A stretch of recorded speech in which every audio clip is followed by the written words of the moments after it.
ये आपको याद है, वर्ल्ड क्रिकेट में साउथ अफ्रीकन टीम की रिसर्जेंस का सिंबल रह चुके ये कप्तान बाद में साउथ अफ्रीकन टीम के लिए शर्मिंदगी की सूरत बने, हांसी क्रॉनिए। आज क्रेजी क्रिकेट क्रॉनिकल्स में we rewind to a match which a lot of us might not remember but which shook the cricketing world. Ball of the innings, 6 sixes in an over. He's got it. England have won the World Cup. Lift the World Cup after 28 years. ये match में जो हुआ उसे पहले तो कई लोगों ने सराहा, लेकिन बाद में इसी मैच से क्रिकेट कम्युनिटी को बहुत दुख पहुंचा। This match was the beginning of the end for Hansie Cronje. 1998 में इनॉग्रल आईसीसी नॉकआउट ट्रॉफी जीतकर और 1999 वर्ल्ड कप में उम्दा परफॉर्मेंस दे चुकी अब तक साउथ अफ्रीकन टीम एक क्रिकेटिंग पावर हाउस बन चुकी थी। January 2000 South Africa hosted England for a 5 match test series. 4 matches के बाद स्कोर लाइन थी साउथ अफ्रीका 2 एंड इंग्लैंड 0 और 5वां और आखिरी टेस्ट मैच स्टार्ट हुआ सेंचुरियन के स्टेडियम में। एक खराब स्टार्ट के बाद जैक कालिस और डैरिल कनिनन की मदद से साउथ अफ्रीका ने रिकवरी स्टार्ट की। पहले दिन के खत्म होने पर साउथ अफ्रीका ने 6 विकेट्स लूज करके 155 रन बना लिए थे। दूसरे दिन बारिश हुई और मैच नहीं हो पाया। तीसरे और चौथे दिन भी बारिश के कारण मैच नहीं खेला जा सका। 4th डे के एंड पर भी साउथ अफ्रीका का वही स्कोर था जो फर्स्ट डे के एंड पर था, 155 फॉर 6। अब आप सोच रहे होंगे कि इस मैच में ऐसा खास क्या था।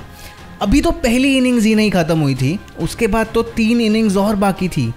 ये मैच तो पक्का ड्रॉ की तरफ जाता हुआ दिख रहा था। But wait, someone had other ideas. Hansie Cronje cricketing field पर out of the box thinking से पीछे नहीं हटते थे। ये तब नजर आ गया था जब उन्होंने 1999 वर्ल्ड कप में इंडिया के अगेंस्ट कम्युनिकेशन के लिए ऑन फील्ड ईयरपीस पहना था।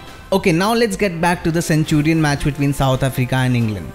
वहां भी हांसी ने कुछ आउट ऑफ द बॉक्स किया। 3 दिन खेल ना होने के बाद प्लेयर्स भी मैच से ज्यादा उम्मीद नहीं लगा रहे थे। इनफैक्ट इंग्लैंड के बॉलर डैरन गफ तो सुबह हैंगओवर थे, लेकिन उनके हैंगओवर से भी ज्यादा कुछ और सरप्राइजिंग हुआ। बताता हूँ। Hansie Cronje came up with a plan. 5th day के खेल शुरू होने से पहले क्रॉनिए ने इंग्लैंड कैप्टन नासिर हुसैन के सामने एक बहुत ही इंटरेस्टिंग प्रपोजल रखा। ऐसा प्रपोजल जो तब तक की टेस्ट क्रिकेट की 123 साल की हिस्ट्री में नहीं हुआ था। ऐसा क्या था? क्रॉनिए ने बोला कि अगर अगली दोनों इनिंग्स यानी इंग्लैंड अपनी पहली इनिंग्स और साउथ अफ्रीका अपनी दूसरी इनिंग्स फोरफिट कर दें तो मैच में ड्रॉ के अलावा कोई और रिजल्ट निकल सकता है। यू सी, जब तक चारों इनिंग्स पूरी ना हो टेस्ट मैच में जीत या हार का रिजल्ट नहीं आता, the only exception being a follow on. और जहां पर ये मैच 5th डे की शुरुआत पर था वहां से किसी भी टीम की जीत नामुमकिन लग रही थी, तब तक जब तक क्रॉनिए ने ये प्रपोजल नहीं रखा। नासिर हुसैन का ये बतौर टेस्ट कैप्टन पहला फॉरेन टूर था और वो ऑलरेडी 2-0 से सीरीज हार चुके थे। उन्हें और एक हार नहीं चाहिए थी। एज एक्सपेक्टेड नासिर ने इसके लिए हामी नहीं भरी, लेकिन कुछ ही टाइम तक जब 5th डे पे खेल शुरू हुआ तो नासिर हुसैन ने ये नोटिस किया कि अनएक्सपेक्टेडली पिच बैटिंग के लिए उतनी मुश्किल नहीं लग रही थी। साउथ अफ्रीका की बैटिंग देख के उन्हें लगा अगर क्रॉनिए का प्रपोजल मान ले तो मैच में वाकई कोई टीम जीत सकती है और उन्हें इंग्लैंड की जीत की उम्मीद दिख रही थी। नासिर हुसैन ने क्रॉनिए का प्रपोजल मान लिया। मैच में जैसे मानो जान आ गई थी। साउथ अफ्रीका ने अपनी इनिंग्स 248 फॉर 8 पर डिक्लेयर कर दी और फिर क्या था, इंग्लैंड ने अपनी पहली इनिंग्स और साउथ अफ्रीका ने अपनी दूसरी इनिंग्स फोरफिट कर दी। टेस्ट क्रिकेट में ऐसा पहली बार हुआ था। इंग्लैंड के सामने 249 रन्स का टारगेट था और उनके पास लगभग 76 ओवर्स थे। So did England actually win the match? Well, the match ebbed and flowed and it came down to 9 runs of 14 balls. Michael Vaughan जो इंग्लैंड को जीत की तरफ ले जा रहे थे with a brilliant 69 run innings got dismissed at that point. England needed 6 runs of 7 balls and तभी Chris Silverwood ने एक चौका मार दिया। फनीली इनफ वो डैरन गफ ही थे, अरे वही जो सुबह हैंगओवर थे, जिन्होंने नेक्स्ट बॉल पे स्ट्राइक ली और एक चौके के साथ इंग्लैंड को मैच जिता दिया। 2 innings forfeited, but what wonderful entertainment there's been. किसने सुबह सोचा था कि एंड रिजल्ट ये होगा? दोनों टीम्स अपनी एक इनिंग्स फोरफिट करेंगी और इंग्लैंड ये मैच ऐसे जीत जाएगी। साउथ अफ्रीका इससे पहले 14 टेस्ट में अनबीटन थी, उसे आखिर में ऐसे हार मिली। इस पूरे इंसिडेंट पे सबका अलग अलग रिएक्शन था, लेकिन जनरल फीलिंग काफ़ी पॉजिटिव थी।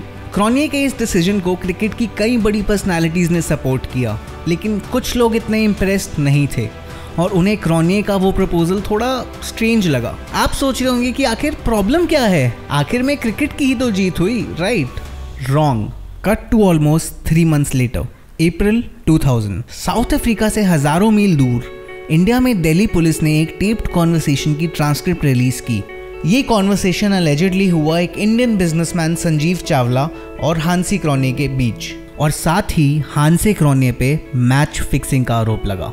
सब जगह खलबली मच गई। हांसी क्रॉनिये दुनिया भर में एक रिस्पेक्टेड फिगर थे, इसलिए सब इन आरोपों से हैरान थे। लोगों के लिए मानना मुश्किल था कि क्रॉनिये इसमें इन्वॉल्व हो सकते हैं, और साथ ही 3 साउथ अफ्रीकन प्लेयर्स के नाम इससे जुड़े, हर्शल गिब्स, निकी बोहे और Peter Strydom. South African cricket board ने क्रॉनिये को फुल सपोर्ट दिखाया और क्रॉनिये ने खुद इन आरोपों को नकार दिया।